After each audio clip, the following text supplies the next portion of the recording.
اعوذ باللہ من الشیطان الرجیم بسم اللہ الرحمن الرحیم بسم اللہ الرحمن الرحیم۔ جار مجرور کے 10 اہم ضابطے۔ آئیے جانتے ہیں آج کی اس ویڈیو میں کہ وہ 10 اہم ضابطے کون کون سے ہیں اور وہ ضابطے کیا ہے۔ ضابطہ نمبر 1، جار مجرور جب بھی کلام کے اندر آئیں گے کسی نہ کسی کے متعلق ضرور ہوں گے۔ ضابطہ نمبر 2، جار مجرور درج ذیل 8 چیزوں کے متعلق ہوتے ہیں۔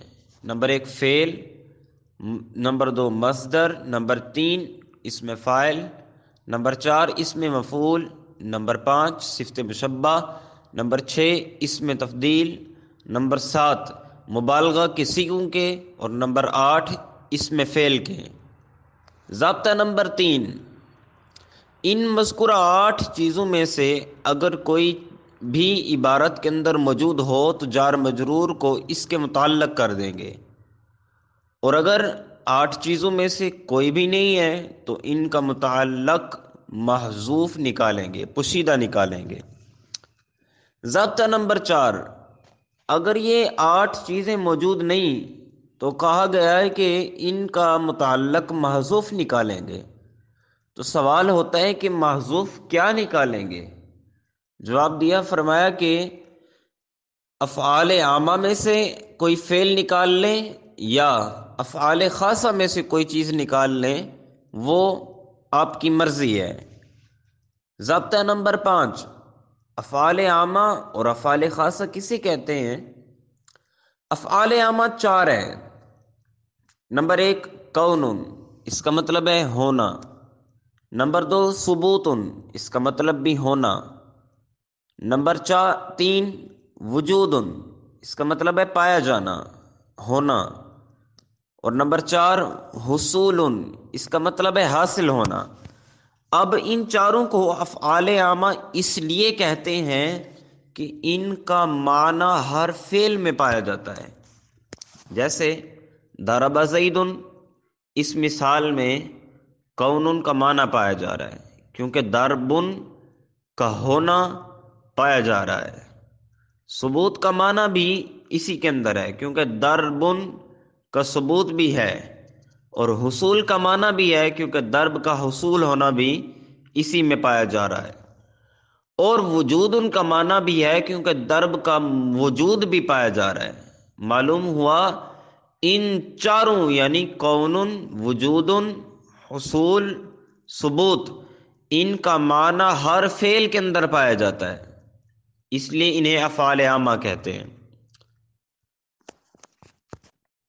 ضابطہ نمبر 6، ان چاروں کے علاوہ جو افعال ہیں انہیں افعال خاصہ کہتے ہیں، کیونکہ وہاں ایک فعل کا معنی دوسرے فعل میں نہیں پایا جاتا۔ جیسے اکلا کا معنی ضربہ کے اندر نہیں پایا جاتا، دخلا کا معنی خرجہ کے اندر نہیں پایا جاتا، اس لیے انہیں افعال خاصہ کہتے ہیں کیونکہ ان کا معنی اپنی ذات کے لیے ہی خاص ہوتا ہے۔ غرض یہ کہ جار مجرور کے 8 متعلقات اگر عبارت کے اندر نہ ہوں تو محذوف نکالتے ہیں، پوشیدہ ان کا متعلق نکالتے ہیں، اور جو محذوف نکالیں گے وہ افعال عامہ بھی نکال سکتے ہیں، افعال خاصہ بھی نکال سکتے ہیں۔ ضابطہ نمبر 7، جار مجرور کا متعلق عبارت میں نہ ہونے کی صورت میں جب محذوف یعنی افعال عامہ میں سے نکالیں گے تو 2 طرح سے نکال سکتے ہیں۔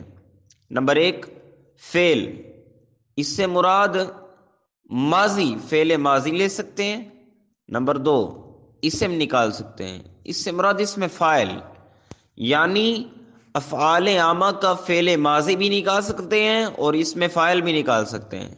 مثلا کون سے فعل ماضی کانا اور اسم فاعل کائنون نکال سکتے ہیں۔ اس کے اندر ہمیں اختیار ہے جو اس میں سے مرضی نکال لیں، اور ثبوت ان میں سے ثبتا اور ثابتن بھی نکال سکتے ہیں، اور حصول ان سے حاصلہ اور حاصلن بھی نکال سکتے ہیں۔ ضابطہ نمبر 8، کون ثبوت حصول، اس سے فعل معروف ثابتہ اس میں فاعل ثابتن نکلتے ہیں، لیکن موجود سے فعل مجہول وجودہ اور اس میں مفعول موجود نکالتے ہیں، اس لیے کہ اگر موجود کا بھی فعل معروف وجدہ اس میں فاعل واجد نکالیں گے تو ترجمہ درست نہیں ہوتا۔ ضابطہ نمبر 9، جار مجرور کو مجازاً ظرف بھی کہتے ہیں، اس لیے کہ جار مجرور کو ظرف سے اور ظرف کو جار مجرور سے ایک مناسبت ہے۔ جار مجرور کو ظرف سے مناسبت یہ ہے کہ جس طرح ظرف کے لیے عامل چاہیے اسی طرح جار مجرور کے لیے بھی عامل کا ہونا ضروری ہے، یعنی یہ کسی نہ کسی سے متعلق ہوتے ہیں، اور ظرف بھی اسی طرح ہی ہے۔ ظرف کو جار مجرور سے مناسبت یہ ہے کہ ظرف دراصل جار مجرور ہی ہوتا ہے، جیسے ضربت زیدن الیوم، اصل میں ضربت زیدن فی الیومی ہے۔